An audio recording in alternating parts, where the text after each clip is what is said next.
Ich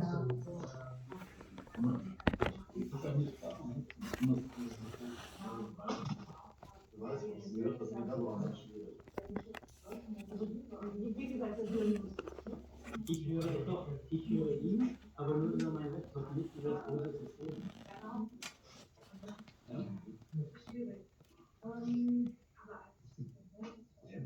schon, ja.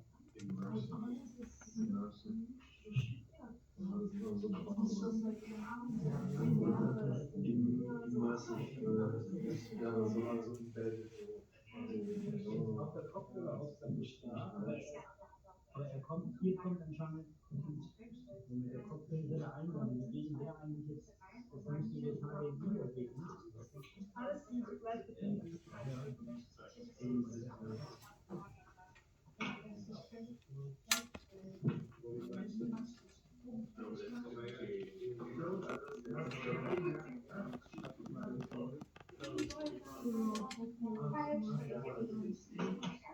Wahrscheinlich kann er den Laptop machen.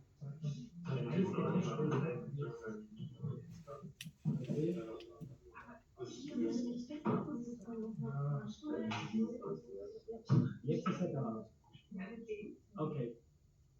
Thomas, can you hear me? Yes, I can hear you. All right. Yes. So, Marvelous. yeah, I tested it before.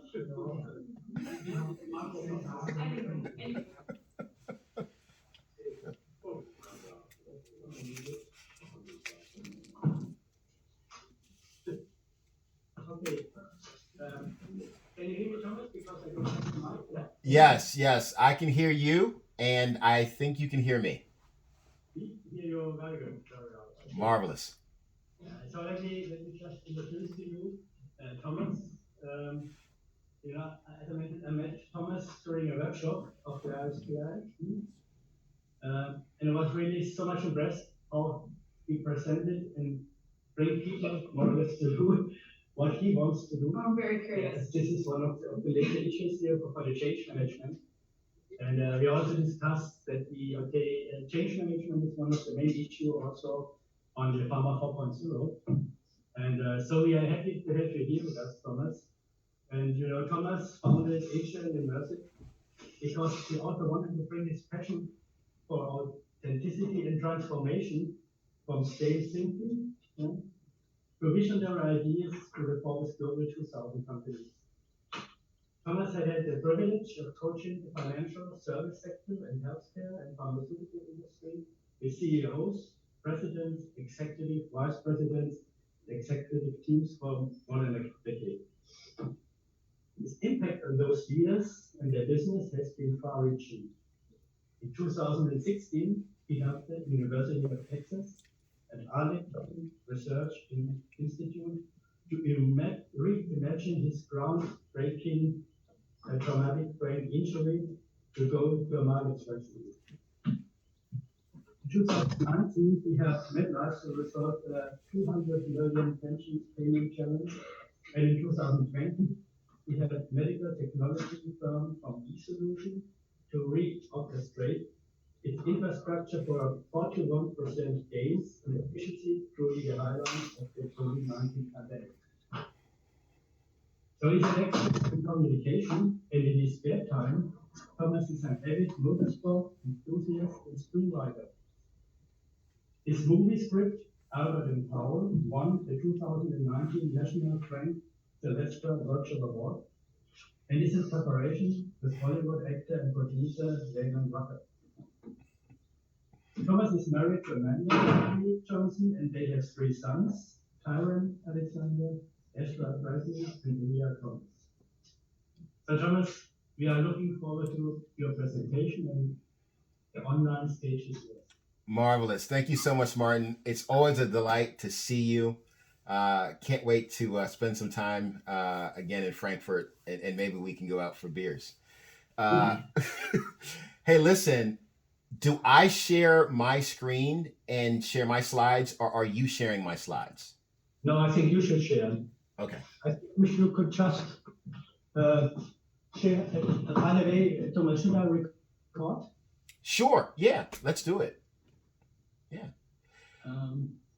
Recording in progress. Okay.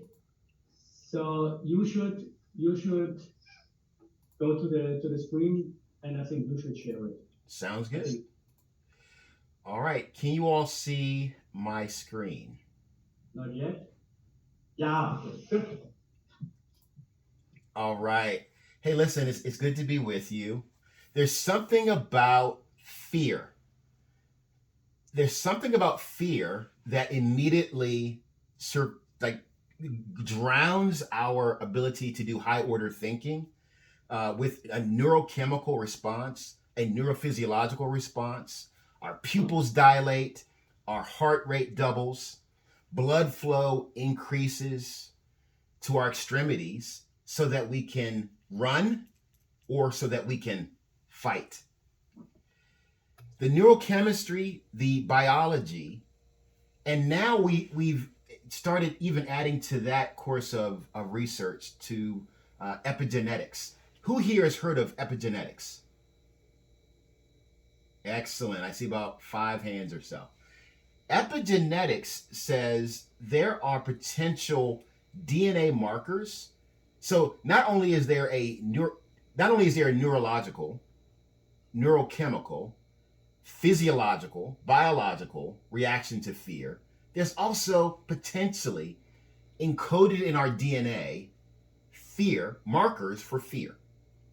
Why is there so much of our human anatomy predisposed to fear? Give me an answer. Anyone. Why is so much of our human anatomy predisposed to fear?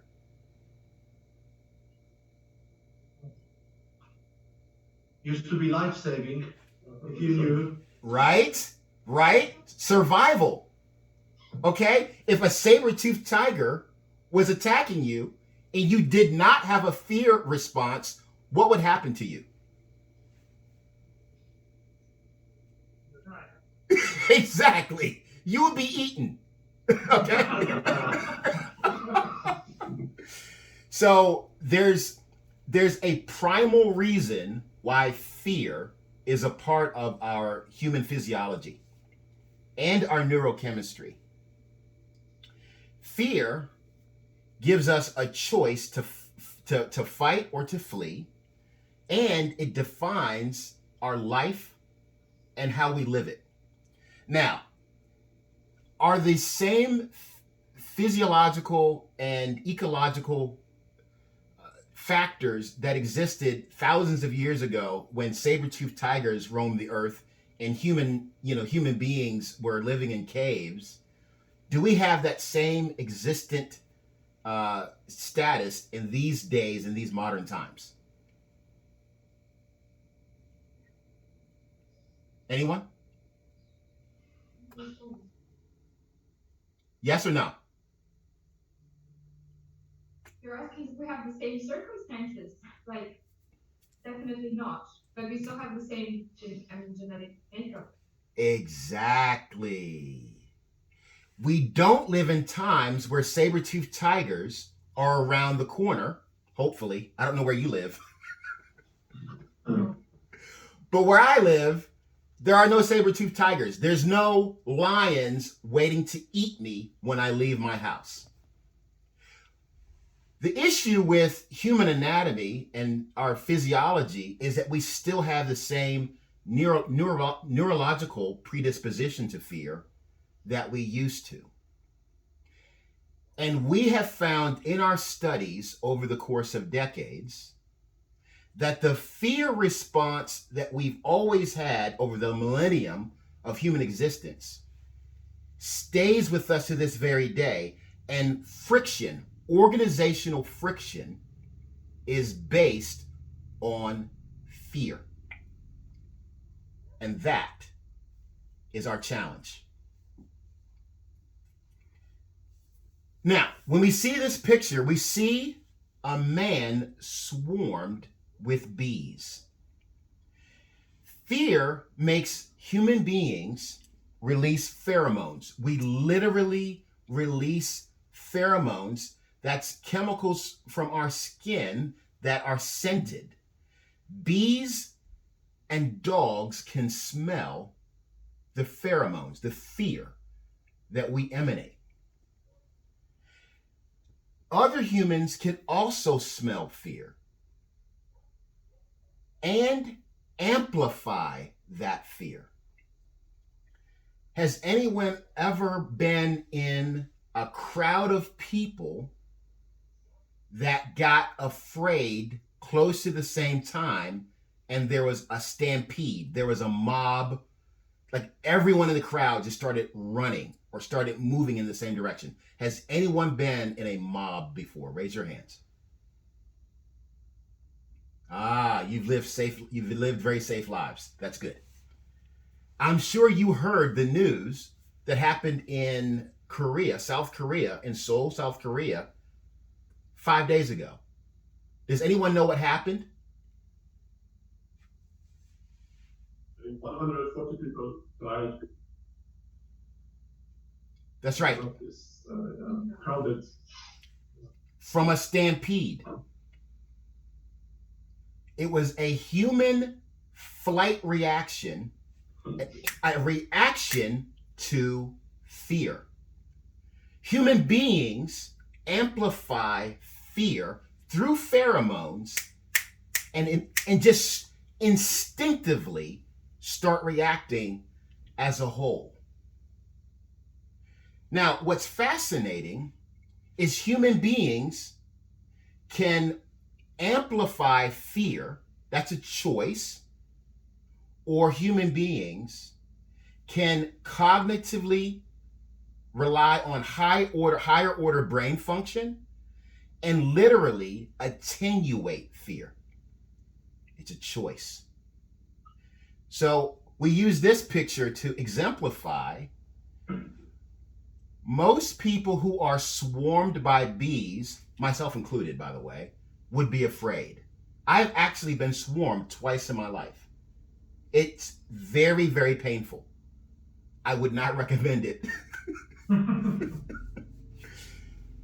This gentleman is a beekeeper who has used higher order brain function. He has literally conditioned his brain to control his amygdala to not release pheromones to respond by fear to the swarm of bees. Instead, he actually regulates his heart rate.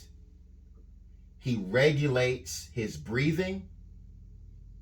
And he allows the bees to land over his eyes, over his face. As you see, they're almost in his nose, over every square inch of his face and neck. Human beings can respond with fear or they can respond with calm. It's a choice. And the reason why this is so important is because the human leader can be conditioned to respond to fear with calm and with tools of leadership and organization. And that is frictionless enterprise. It's using tools and techniques that we're gonna discuss to overcome the mob mentality, overcome the stampede, overcome mob reaction, overcome organizational friction.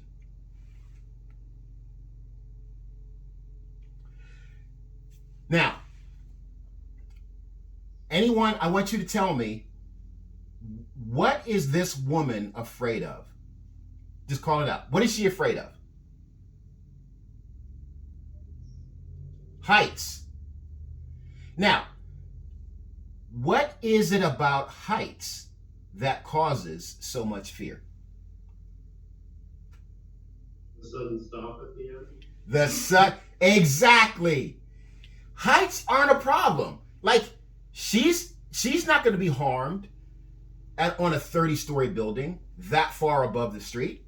There's no problem. There's no physiological attack on her body at this moment. She is afraid of the sudden stop if she falls. So there are distinctions in fear. There's objective fear, which is there's a lion just outside your door. If you open the door, the lion will eat you.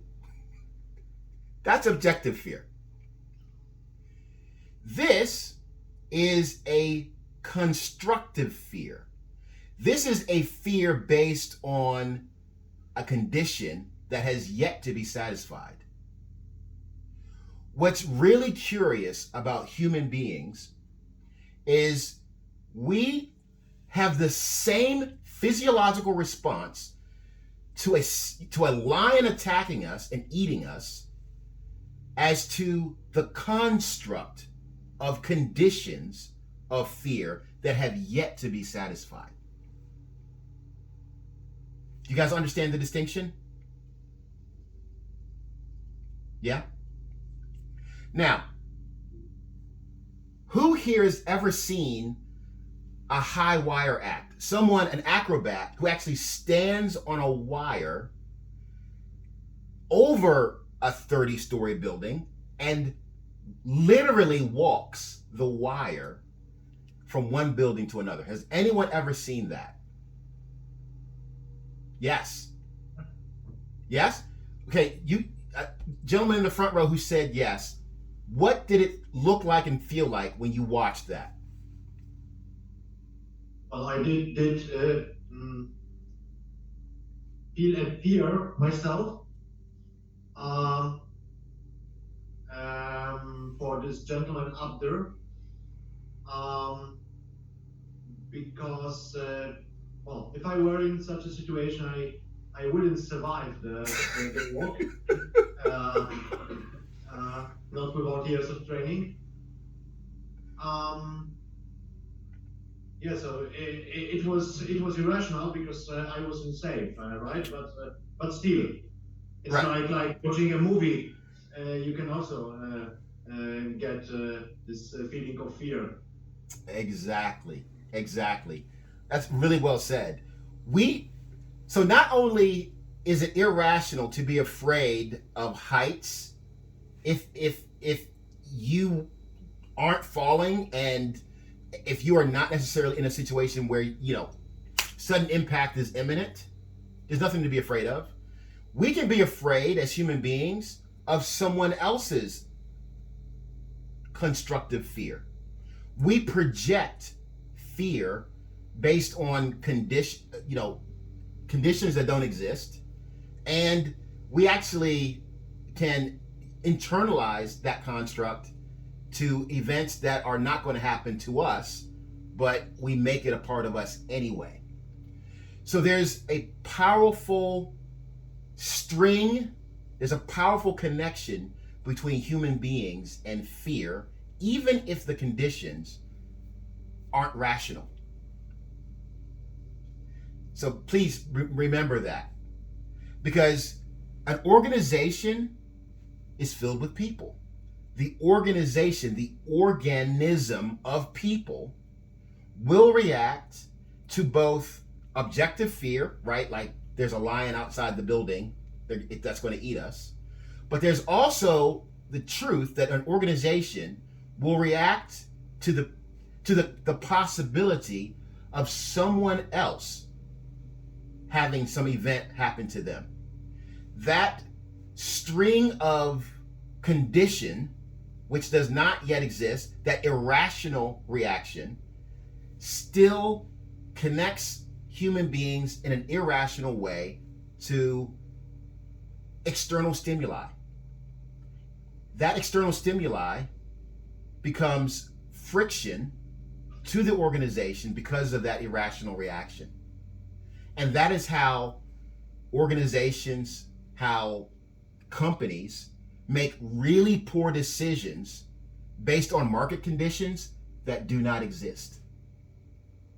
So let's extrapolate that now into our pharmaceutical companies, our medical device companies, okay? There can be conditions, there could be clinical conditions in an operation or in a procedure that aren't happening, but we project with our minds could happen, and we overcorrect so that the pharmacological or the medical device application is misapplied or is incorrectly applied. And then we have a bigger problem on our hands. And all because we projected the irrational fear. That is why frictionless enterprise, that is why friction must be identified.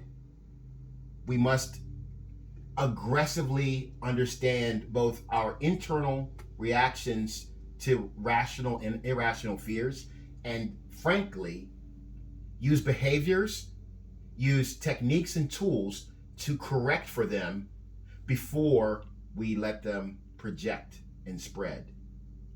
Because human beings stampede with fear. There's something about our epigenetics, there's something about our physiology. We just amplify fear so quickly. Now, there's been a lot of research, as you can imagine, on our fear response. As a matter of fact, the number of studies that have been done on our fear and our disgust responses happens by a factor of 2x to every other study. Sadness, happiness, anger. Our physiological response to both fear and disgust just far outweighs every other study. This slide also shows that in the amygdala, that is in the base of our brain, there's such an instinctive reaction when there is fear, whether it's irrational or rational, whether it's objective or constructive. There's such a primal reaction that 43% of your choices, there's a University of Southern California study that was done on the habits that human beings do on a daily basis based on instinct versus based on objective feedback, reading and reacting to real-time requirements in the workplace. And that study found that notwithstanding our high-order brains, and this is in white-collar, this study was done in white-collar participants, 43% of our actions on a daily basis are instinctive. In other words, human beings just go on habit. We live on a habitual loop 43% of the time. That is almost half. Who here has to have your morning coffee?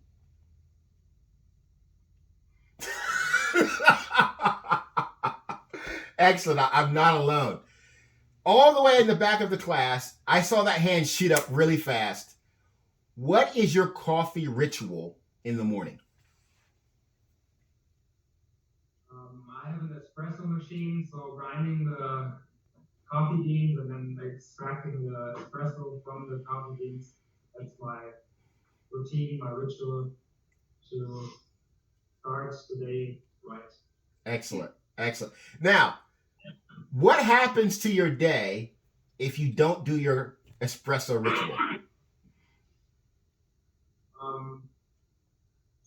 Well, it's just, yeah. Oh my God, is it that painful? Well, like you said, we live on routines. So taking the routine out just starts the day not with my regular routine. So it's, yeah, messed up. Messed up, right? You feel off your rhythm, right? Yeah, and bitch, by the way, let me commiserate with you. I drink a quadruple espresso every day. I'm an espresso lover. So I love your ritual. It's great. Okay. So I saw a couple of different hands. Who else has a coffee ritual in the morning? Just give me another person. Who else has a coffee ritual? Usually I have my baby in one hand and I'm trying to make the coffee in the other. It's just a balancing act.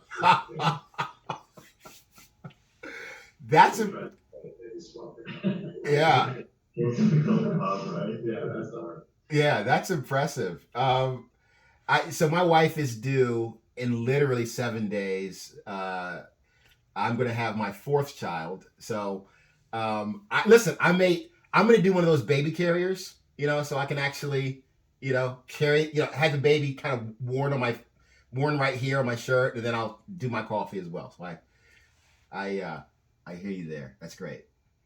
Okay, so we operate on routine. When that routine gets shifted, it shifts our habits throughout the rest of the day.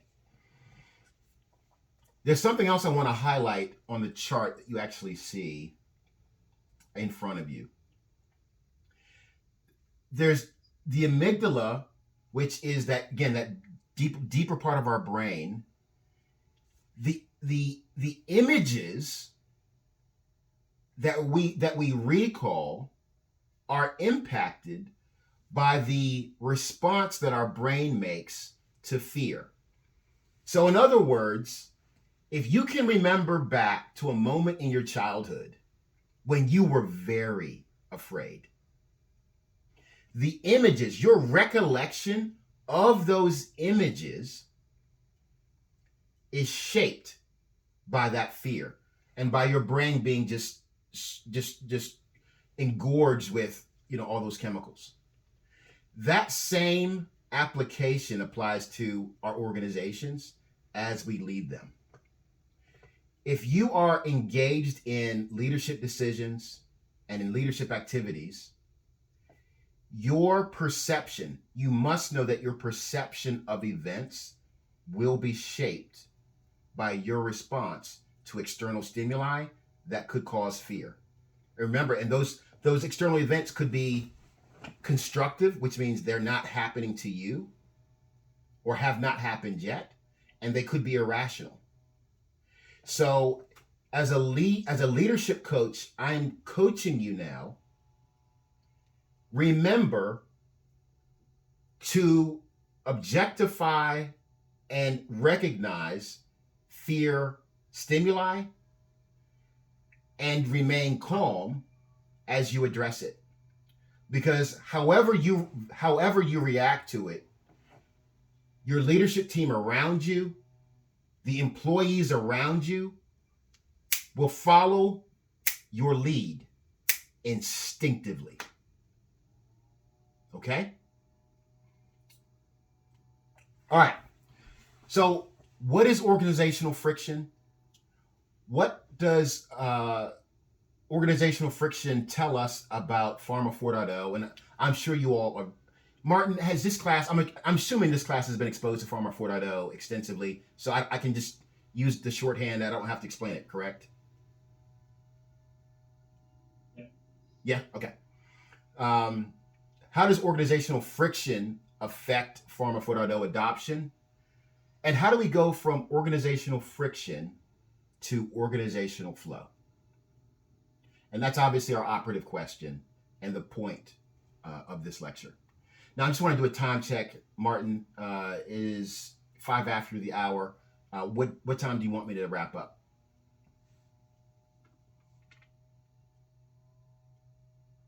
Martin? I didn't get it, sorry. What time should he be done? I think we have at least another 40 minutes. I think we stop at about a quarter to 4 and just make a final wrap up. Okay, so did you say 14 minutes? 45. 40 minutes. Okay, good. Okay, you scared me there. Okay, 40. All right, 40 minutes. Great. Excellent. All right, so that allows me to pause here before I, kind of launch into organizational friction. First question, is it clear how organizational friction ties directly to our human anatomy and fear? Does anyone have any question about that? Any questions about that? Do you mean how an organization mimics human fear behavior? Is that what you're talking about in terms of being risk averse? Or what do you mean? Yes. Okay. So what I mean is the first piece of this talk was about fear and our physiological response to it, the constructs of it, and how it impacts organizational friction. So my question is, do you understand that? Do you understand the premise of the rest of? Do you understand that premise?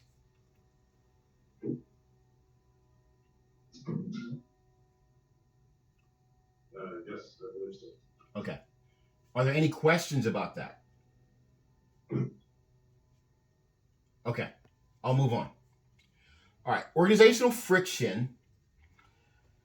Organizational friction is defined as the points of resistance to change within an organization. In an organization like the pharmaceutical companies or medical device companies that you lead or that you are an employee in, I'm sure you've seen opportunities and plans to make organizational changes, and you've also seen points of resistance. Usually, those points of resistance have some basis in friction and in fear. Usually. Not always, but usually. That is our finding. There's some deep-seated reason why someone is resisting this change, and it typically ties to fear. Okay? Now, there's other things that it could tie to. It could be timing. It could be market rhythms. It could be other things. But typically, it is rooted in fear. So that's where we're going to go. That's where we're going to go to next in this talk. Okay? All right. And then we're going to talk about how that impacts Pharma 4.0 adoption, and then how we go from organizational friction to organizational flow. Now, Martin said you guys are, really initiated in Pharma 4.0. So I'm going to ask someone in class, what is Pharma 4.0, and how have you seen it impact your organization? Any volunteer? What is Pharma 4.0? How has it impacted your organization?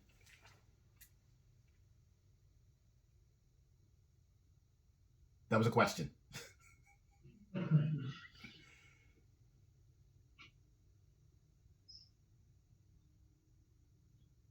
I think, Thomas, we have discussed that most of the companies still have a far way to Pharma 4.0. It was more as the results of the discussion with us. Okay, so I'm gonna repeat what I think I heard you say. Many of the companies represented in class have not yet started significantly moving into Pharma 4.0 adoption. Is that what you just said? Yes. Okay. All right. If like AI processes and such things would be considered part of Pharma 4.0, which I think we discussed it was, then I would have an example. Yes, it is. So please share. I don't know exactly the impact, but the expected results are an improved sales force with regards to region and product and customer. Well, customer, I mean physician. So our sales force uses suggestive technology by AI with regards to last customer contact, customer region, most prescribed products in the region, physicians working indication.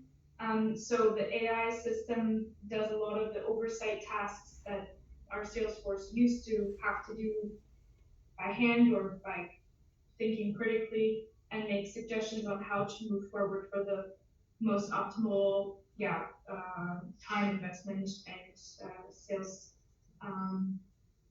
point of focus. So Excellent.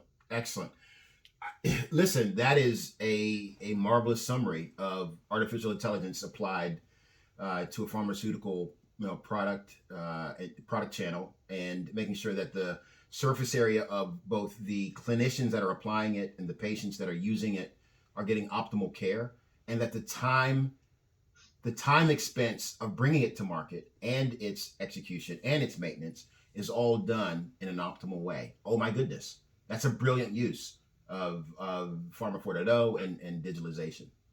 Thank you for that example. Yeah. All right. Anyone else? I have Okay. another thing. So we were having issues with reports that contained copy-paste results, and we were getting some feedback internally, but also externally, that some reports that contain information that is not applicable to that specific project or site, which means we have confirmed copy-paste issues here. And there's an AI system that runs scans to pull reports that are determined to be at risk, to have a human employee, the human report reviewers, that they look at these reports with special attention to errors. Excellent. So quality control using digital techniques is again a crucial way to kind of raise the outcomes, raise both revenue and raise results as it relates to Pharma 4.0. So again, good example. I'll give you an example as well. I was just on a business trip to a medical device manufacturer in an R&D phase here in the United States. And the preclinical application of this particular device has high variability based on patient population. And as you know, anytime you bring a new device to market and there's such variability based on population, there's going to be some edge cases, some low volume cases that you just can't replicate at the preclinical study. You just can't. So leveraging a digital model allows you to explore at least, what those edge cases and low volume cases are going to look like. So it helps provide a scientific model that you can actually make research investment decisions based on. Okay, so that's yet another way of Pharma 4.0 being applied in our industry. Now, when clinicians, executives, leaders in pharmaceutical companies are asked, how can we learn more? How can we actually apply Pharma 4.0? And we asked hundreds of people. This is the answer that we got. These are the high frequency answers that we got. People want to know use cases. How is Pharma 4.0 going to be used? How can we share best practices? How can we have a proven framework? How can we overcome barriers? What's the methodology for maturity? All of these are different dimensions of saying, hey, listen, we need a demonstration of how Pharma 4.0 actually works. So it's early adoption yet for us in this class. You creating opportunities in your organizations to increase the framework for deployment, increase how barriers can be overcome, increase use cases is going to be critical to Pharma 4.0 adoption and furtherance in your organization. Now, we talked about fear. The first thing we talked about was fear. When human beings are given an opportunity to visualize, to audibly hear, and to sense a new construct it actually drives down a fear response to something new. So if we think about reducing the barriers, overcoming the barriers, creating a framework, creating use cases, having a framework to share, best practices to share, is one way to do it. I'm sorry, the young woman who spoke about her Pharma 4.0 examples, what is your name? Alora. Alora? Mhm. Awesome, Alora. It's good to meet you. Thank you for Thank you. thank you for your courage. Alora, how did your, now if you don't know the answer to this question, that's fair too. How did your organization start its artificial intelligence use in the cases that you gave us? Did it initiate them without knowing the end results? Did an external consultant bring them in and you guys adopted them over the course of, months and quarters and years? Or like, how did you adopt this artificial intelligence approach?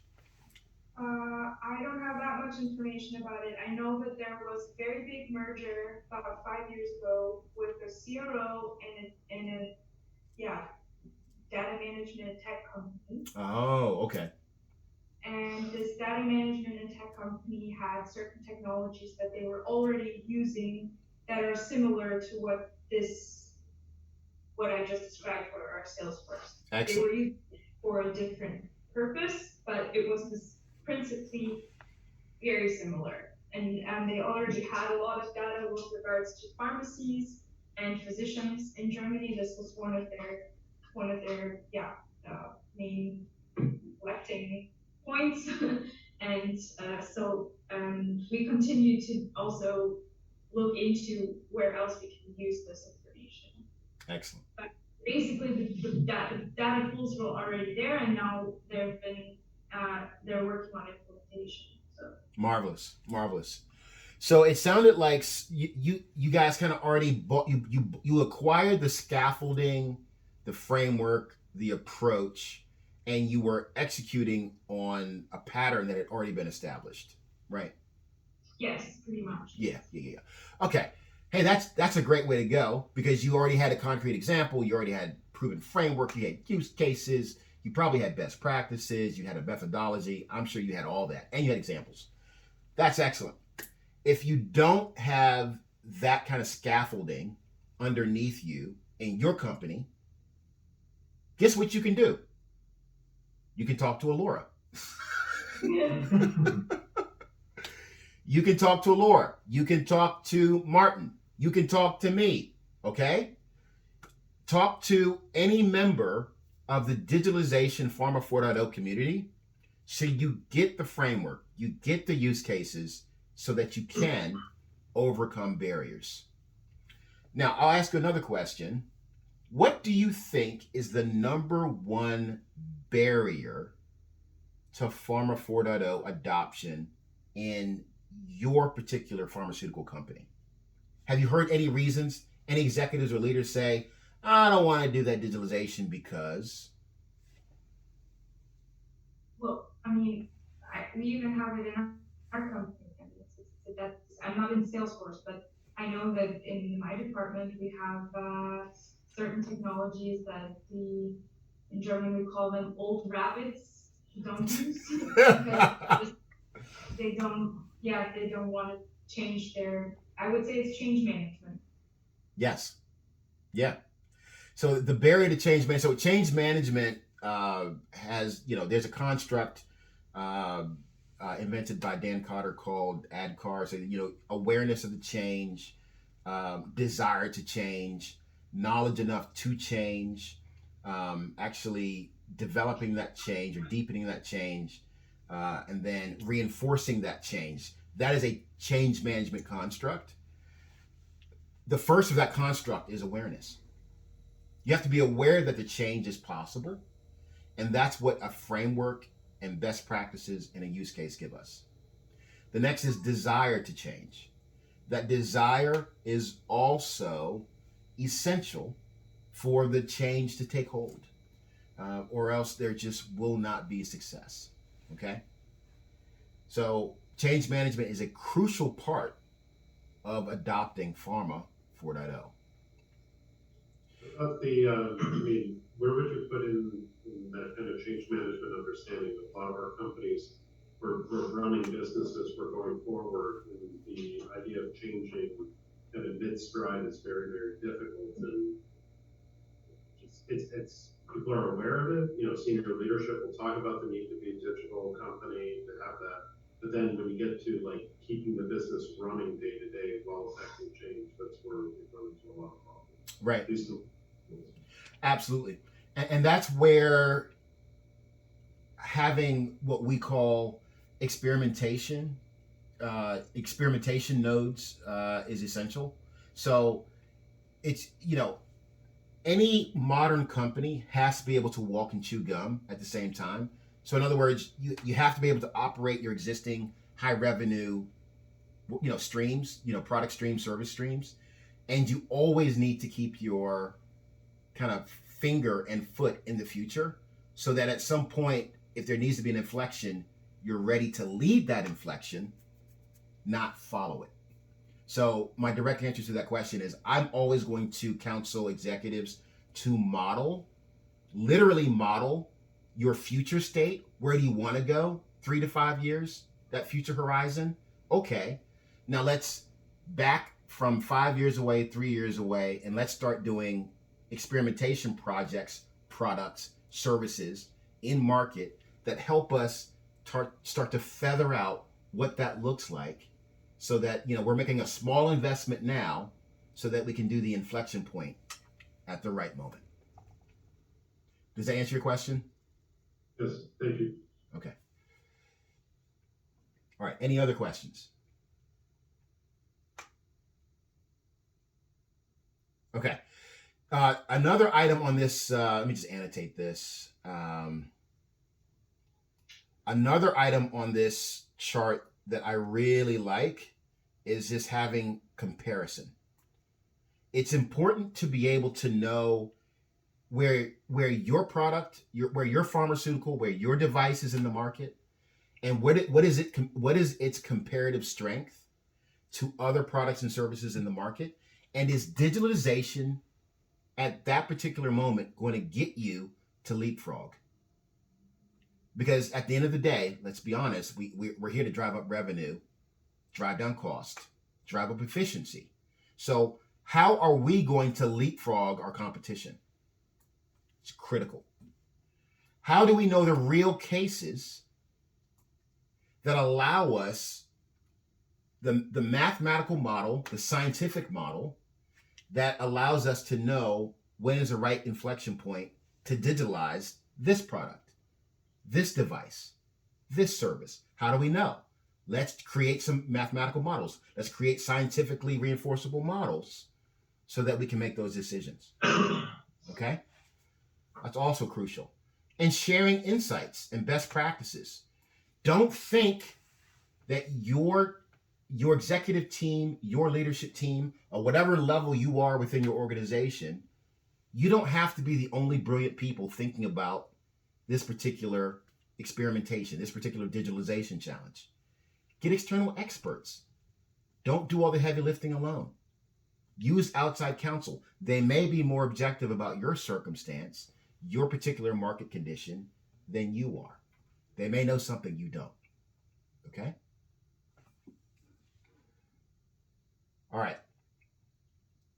And then obviously this was just having maturity on the journey comes from some of these steps in digitalization you will only get mature if you take the journey.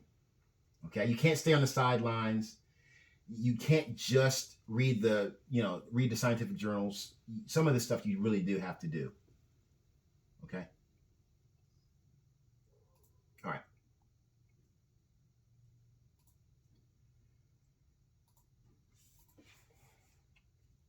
What is organizational friction? Organizations react, as we described in the second slide of this talk. Organizations react in an instinctive way to the way leaders react.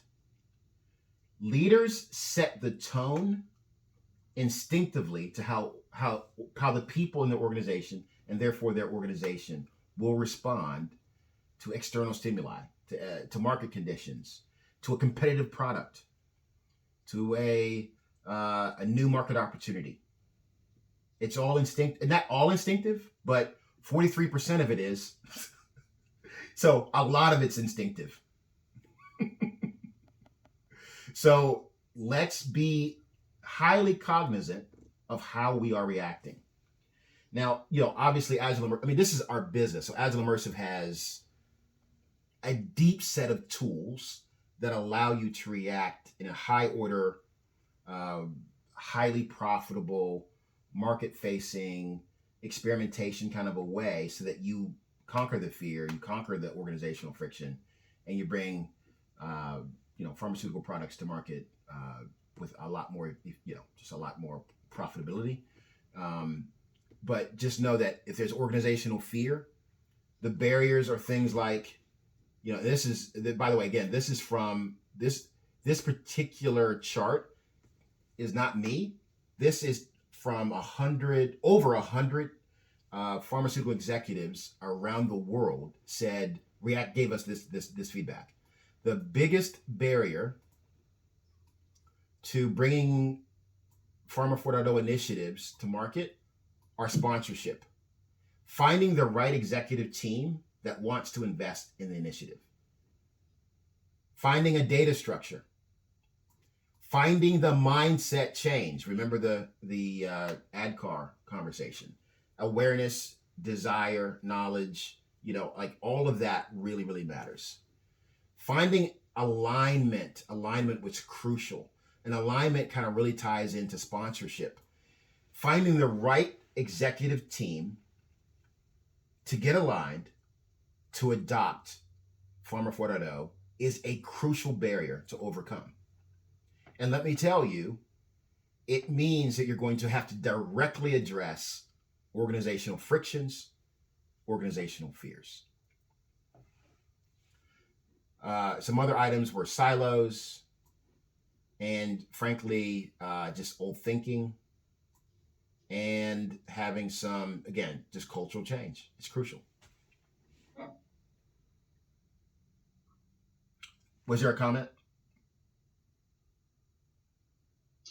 No? No. All right.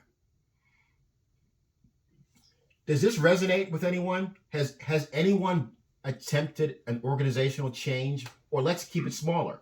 Has anyone attempted a change within their team and seen any of these patterns of barriers?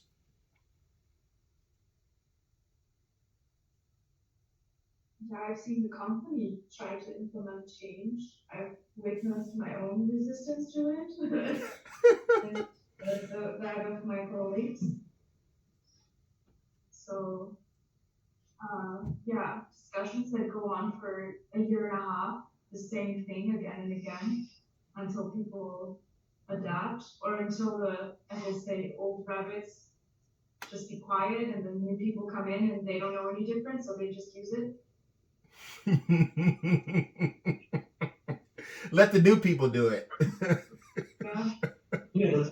I'm a business consultant, or kind of business/IT consultant, and that gives me a secure position. The fact that organizations do need external support for various reasons, and I would say, well, from my experience, there are like three different situations. One would be when I'm hired by management of a client who has made up their mind, but they need someone with external expertise to put the signature under the paper, so that they can claim experts in this area are advising us to go through this to take this bumpy road, because every change, it's has positive and negative aspects to the individuals that are affected Right. by it, Right. right? Right. So I would say that's one situation. The other situation is when there is there is understanding uh, that the client company doesn't have internally the technical skills, and they are, if you know this 2 by 2 matrix, they are in the field. We know what we don't know, and then hire someone who is savvy in uh, machine learning, deep learning, advanced analytics, stuff like that, and can do them, can help them from a technical perspective. And then a third possibility for me will be when it is about the organization and business processes, which I honestly like most, because it's usually not an IT topic, like Alora also said. It's most often, from what I've experienced so far, the resistance of the people within the organization, and also kind of, well, lack of a vision how the organization should look like, how the business processes shall be reshaped Right. in order to make most of this change. Not just, Pharma 4.0 as a buzzword, but Pharma 4.0 as a catalyst to make most of my internal capabilities. Also question my business model, maybe, if that's necessary. Exactly. Exactly. Yeah. So just to recap, I heard you said quite a bit. Thank you. You know, there's an emphasis for your skill set specifically, because a third party kind of signing off on the need is highlighted. There's a skill gap that you and your peers end up filling. There's a missing vision, a missing strategy, all right, that has to be addressed. And it is a cycle. It is um, it is a process to get us to Pharma 4.0 adoption. It is a journey of maturity that organizations take. It's not a single point. You don't just hit the target. Okay, all of a sudden, magically, we're all Pharma 4.0. That's not how it works. Okay, it is a journey of significant effort, of overcoming organizational fear, organizational friction. All right, so thank you for your input there. All right, we got to overcome fear. The techniques that Frictionless Enterprise incorporates are fivefold. The first thing that Frictionless Enterprise addresses is awareness. So remember how we talked about in the bee example, you can be swarmed by bees and you can be very afraid of them and they sting you and you're afraid and you're hurt. Or you can be like the beekeeper. When fear comes, you can use higher order thinking to actually be aware of the external stimuli, the external use case of that would make you be afraid, and you can actually use the tools and techniques of use cases, benchmarks, frameworks, and a path forward that your organization can see, taste, touch, and utilize. It starts with awareness. Then it goes to purpose, understanding the purpose of your particular campaign. Orientation, your market orientation is crucial. Having a goal that aligns with executive objectives and vision for your particular company, and having a predictive cadence. That is, there is a human physiological response in a positive way.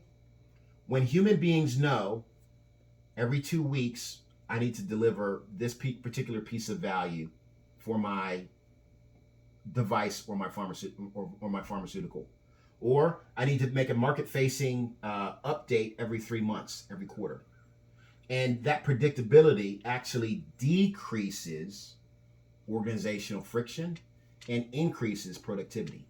Cadence matters.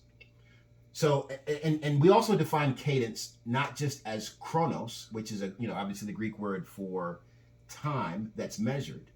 We also define cadence as kairos, Kairos, kairos.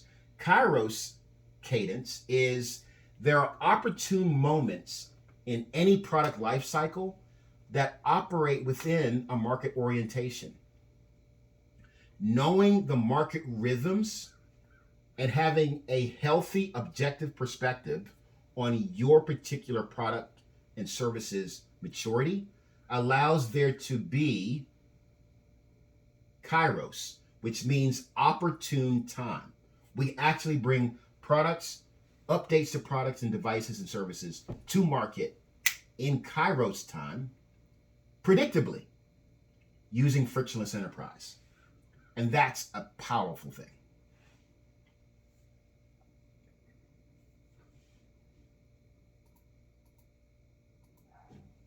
All right. And then we also believe in organizational flow. So when you decrease organizational friction, you manage fear with organizational flow, you're actually decreasing the friction, decreasing the barriers, decreasing the fear, increasing the flow of value. So that means that the relationships that are in the organization, the relationships between consumers, peers, superiors, colleagues, stakeholders, all of those are in alignment with the values that you live, so that not only are the values of your internal personhood as a leader, humility, transparency, collaboration, not only are those critical, but the values that your customers see will reflect the values that you have. And that's called a value chain that is internal, that actually tracks all the way to external value. Now, that may sound a little soft. That may sound a little, hippie voodoo, but we've done the research, we've done the studies. Your customers, your patients, your clinicians know what your organization really values because they can see it in your sales surface area, in your service and operations opportunities after sale. They know what you really value. They can tell. When there's consistency in value, the drive up of organizational flow is monumental. Monumental.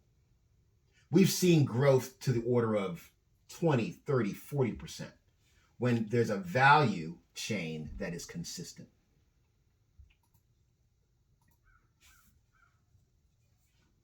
All right.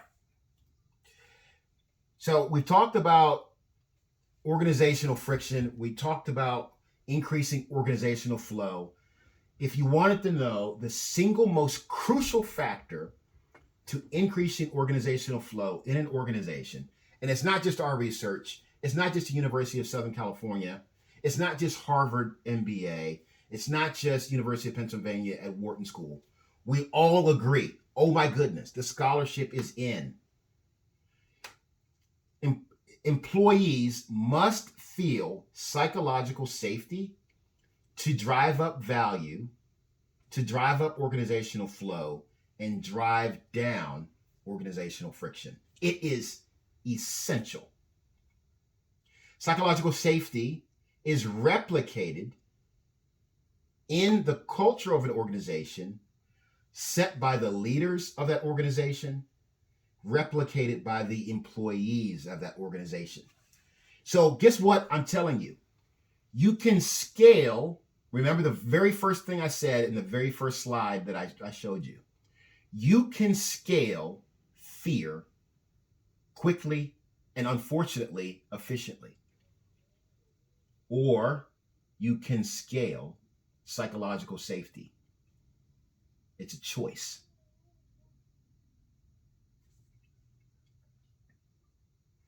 If you scale psychological safety, your organization will adopt change patterns more successfully. Like the matter, I mean, the number here is 65%. If you scale psychological safety in your organization, your change pattern will increase by 65%. It is a phenomenal number, and it is true, and the scholarship is in. I'm not just making this up. All right. We really want to scale psychological safety. We don't want to scale fear. We want to turn our enemies, our friction, our fear into champions. We do that by reflecting the habits of controlling both our fear, controlling our reactions to what would make us afraid, and by leading with behaviors that scale psychological safety. And that's my last slide. That is all. Thank you so much.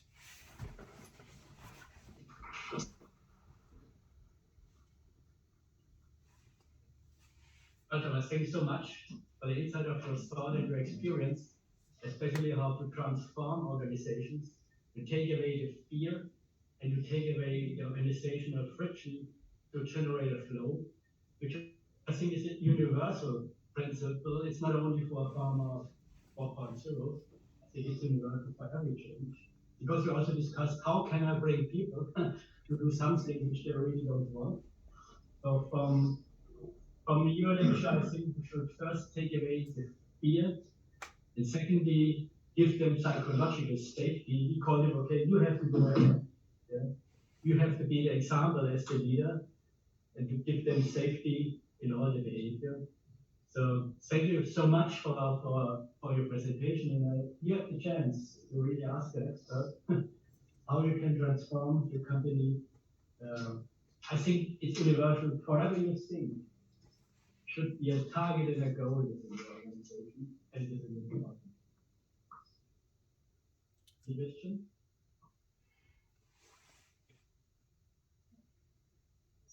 Just review the main points, how to induce the feeling of safety, provide structure and clearly define goals and so on.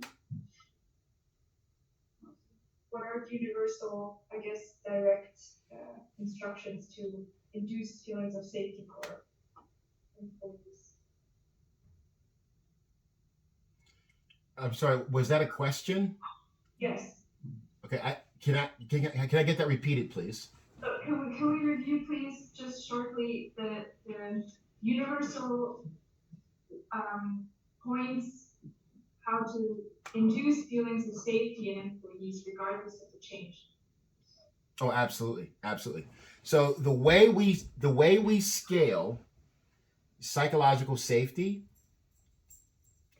is by, first of all, being aware of what would make us afraid, what would make us feel unsafe, what would make employees feel exposed to that particular fear factor, and being able to call that out objectively speaking. In other words, speak the truth about what would make you afraid, so that obviously you're aware of it, but everyone around you that needs to be aware of it is also made aware of that fear factor.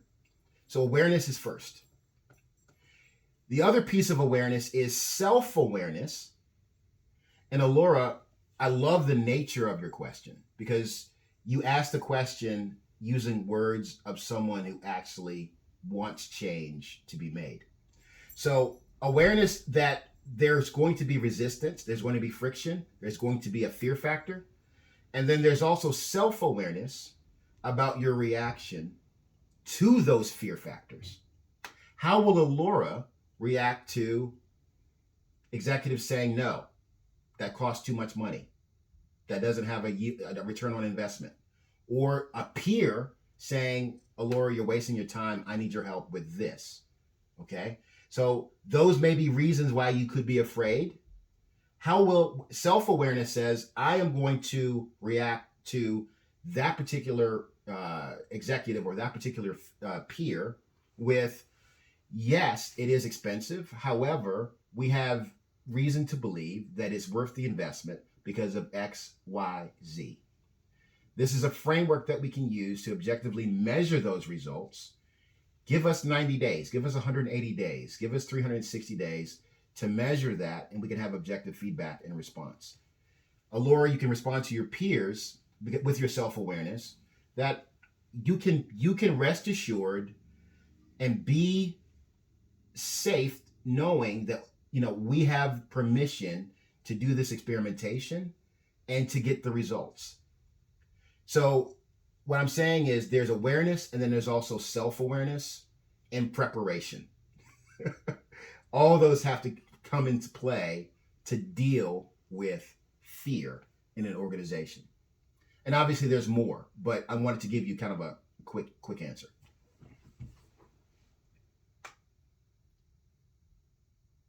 Was that satisfactory, or did you want more? Well, with peers, I'm not there yet. I'm not there yet where I could start to implement my own ideas in that way, at least. I'm more thinking on the lines of direct reports. Okay. So in other words, so now I'm going to answer. I'm going to be annoying. I'm going to be consultant. I'm going to answer your question with a question. What of your direct report? What is it in your direct reports that would cause you fear about a change? Yeah, good question. I think most of the changes that I would ask for, or that I do ask for, or that I see my colleagues asking for that I didn't want to do or whatever, are nuisances because it's new and it has to be implemented. So even if I know the purpose, it's just my fear, I guess, if I want to formulate it to fit your question. My fear would be that I don't finish my tasks within the allotted time I have. Okay. So I know my processes, I know how to get my work done, I'm quick, I'm effective, I'm, according to the old process at least, efficient. And should I adopt this new technology, I will be presented with challenges that I will have to deal with that will put my time limitation in question. Yes. I can no longer estimate how much time I would need, and I can't execute to my personal already made standards. I would have to reevaluate what my standards are, reevaluate my time input, and this is a nuisance, and so I'm afraid that I won't get my tasks done, so I stick to the old process so that I don't have to worry about that. Okay. All right. So I'm gonna summarize that as a time management risk and its ripple effect on your perception of effectiveness. Correct. Okay. So the way that we would deal with that fear specifically would be to set the expectation with your direct reports and all of those who perceive your impact in the product that we're talking about, and in the pharmaceutical that we're talking about. We would set the expectation that as you implement new changes, there could be a ripple effect in time delivery. And if that expectation of the ripple effect of the time delivery is unacceptable, then we're going to dial back the new change and maybe only do a piece of it that doesn't have such an impact on the time ripple or the ripple of impact to the product. but you would set the expectation. You would give a visual indication of the impact of that change so that your direct reports and those whose perceptions that you care about are very clear on how this change will impact them. Visualization. So what I'm saying is, to summarize, visualization, transparency, clear communication, objective measurement, follow-up.